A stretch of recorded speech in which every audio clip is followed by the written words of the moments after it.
청바지 입으셨네? 아니, 치마도 아니고 깎인 청바지.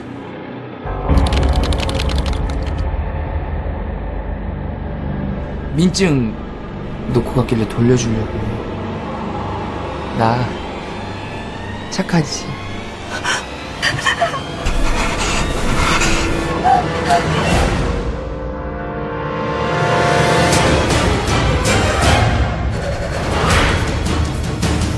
아까 저희 사에 오셨었죠?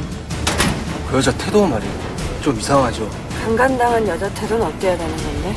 세재 씨, 저랑 서로 좀 가셔야겠어요? 너 뭐야? 사망 시간 어젯밤 11시에서 12시 사이입니다. 사람 죽이는 게 그렇게 쉽니? 너 그 애 보고도 그런 의심이 나와? 근데 뭐가 좀 이상하게 돌아가고 있다는 거.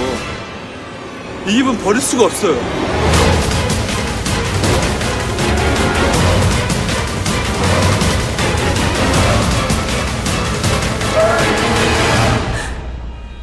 살아야지. 살아서 세상에 얘기해야지. 이미 전 그날 죽은 거예요.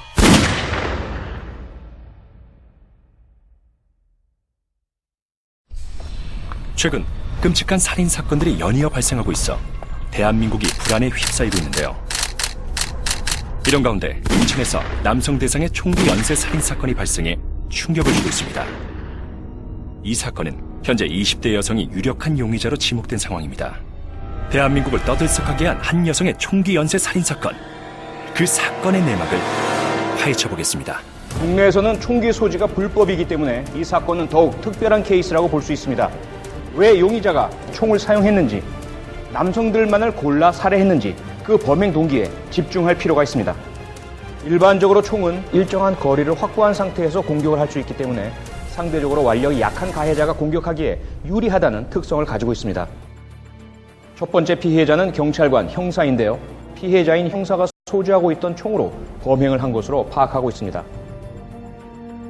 그런데 모발이 전혀 없었고 추가 발사 없이 공격을 마친 것으로 미뤄볼 때 범인은 일반인 수준 이상의 사격 능력을 보유하고 있었던 것으로 추정하고 있습니다. 즉, 우발적인 사고가 아니라 범인이 침착하고 계획적으로 피해자를 살해한 사건입니다.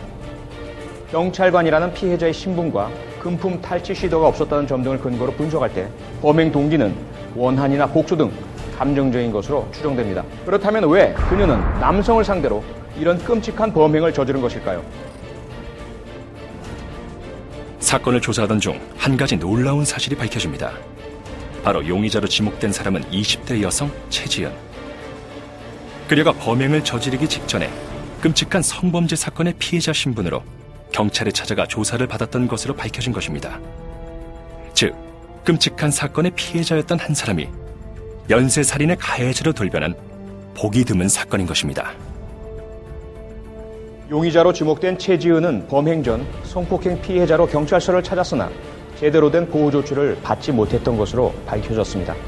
이는 우리 사회가 성폭행 피해자에 대한 법적인 지원 제도와 보호 조치가 미흡하며 이들이 성범죄를 당한 이후에도 추가적인 성범죄에 그대로 노출되어 있는 안타까운 현실을 보여주고 있습니다.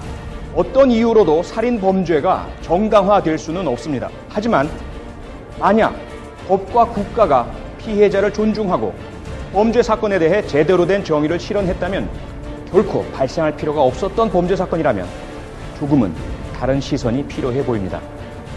여러분은 그녀와 같은 상황에 처한다면 과연 어떻게 하시겠습니까?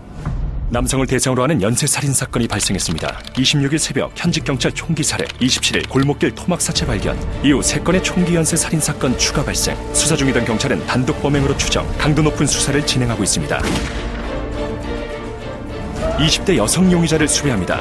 키 168, 마른 체격, 범행 당시 회색 후드티와 검은 조끼를 착용하였으며 말을 더듬는 특징을 가지고 있습니다. 이 여성의 얼굴을 자세히 봐주십시오. 10월 28일 여러분의 소중한 제보를 기다리고 있겠습니다.